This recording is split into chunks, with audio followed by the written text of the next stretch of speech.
Bonjour et bienvenue à notre méditation. Aujourd'hui, c'est le 10 juin. Je voudrais partager avec vous dans Luc chapitre 14, versets 34 et 35. Il y a forcément une méditation dans notre chaîne qui va parler exactement de ce sujet, peut-être basé sur un texte de Matthieu. Ça fait un peu longtemps que je commençais ces méditations. En fait, le temps passe tellement vite. Nous avons d'ailleurs démarré notre chaîne. Notre chaîne a été fondée en 2017, mais je commençais à mettre ces méditations pendant le premier confinement ici en 2020, le confinement en France. Merci beaucoup de votre fidélité et continuez à écouter et à regarder ces messages sur la chaîne de l'Église. Vous nous aidez énormément à, à être connus, à être vus sur le net pour pouvoir partager la parole du Seigneur ici au Pays Basque et dans toute la France, n'est-ce pas? Parce que ces messages sont en fait partagés par beaucoup de personnes partout dans ce pays de France. Le sel est une bonne chose, mais si le sel perd sa saveur, avec quoi s'assaisonnera-t-on? Il n'est bon ni pour la terre, ni pour le fumier, on le jette dehors, que celui qui a des oreilles pour entendre. Nous ne savons pas ce que Jésus avait en tête quand il a parlé du sel qui perd sa saveur, parce que nous savons que le moment où le sel perd sa saveur, ce n'est plus du sel, n'est-ce pas? Il a donc ses qualités chimiques dans ce minéral, et donc, en fait, à un moment où il n'y a plus ces qualités-là, c'est plus du sel. Peut-être que Jésus était en train de parler justement de quelque chose qui ressemble beaucoup au sel, mais qui se trouve aussi dans la terre, mais qui n'est pas du sel du tout. Donc, ça ne peut pas avoir la même influence, ça ne peut pas faire la même chose. Je souligne deux importances du sel pour cette époque, mais pour l'époque de Jésus aussi, la saveur, mais aussi le fait que le sel préservait les aliments. Et pour eux, c'était encore plus important que pour nous, parce que nous avons des moyens aujourd'hui de préserver les aliments que eux, ils n'avaient pas.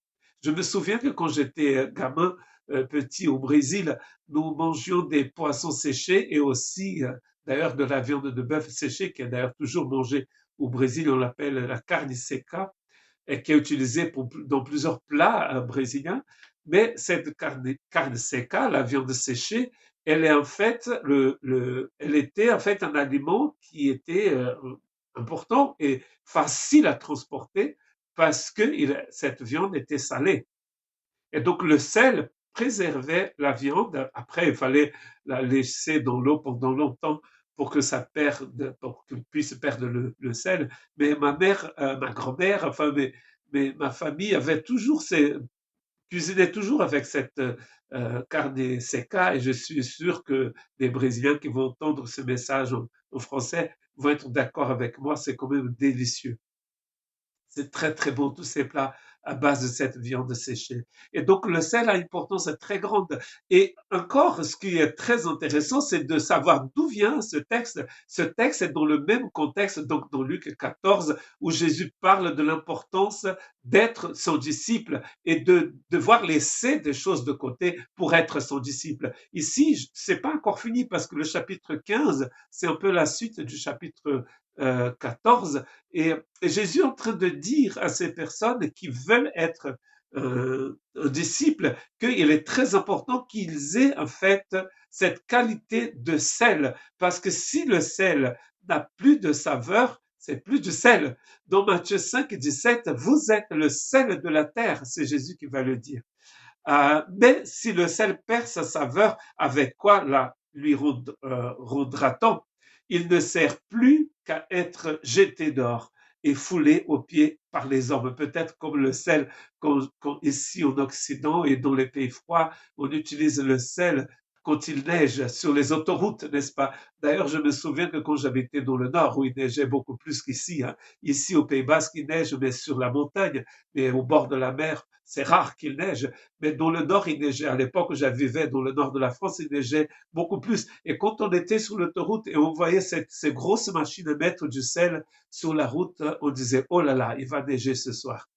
Et donc le sel Ici, à l'époque de Jésus, on ne jetait pas du sel sur les routes en Palestine, mais le sel qui est jeté, c'est un sel qui n'a plus de saveur, qui n'est plus du sel, qui n'est pas du sel du tout.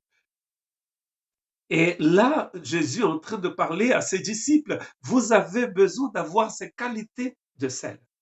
Dans l'Ancien Testament, le sel était utilisé dans les sacrifices.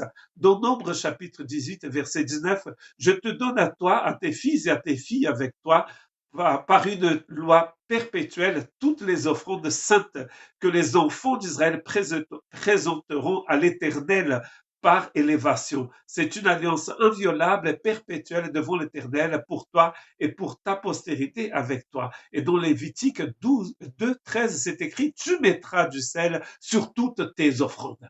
Donc ces offrandes qui étaient perpétuelles dans, dans le texte que nous avons lu, dans Nombre 18, 19, elles étaient toutes avec du sel. Tu ne laisseras point ton offrande manquer de sel. Signe de l'alliance de ton Dieu. Sur toutes tes offrandes, tu mettras du sel. Très intéressant.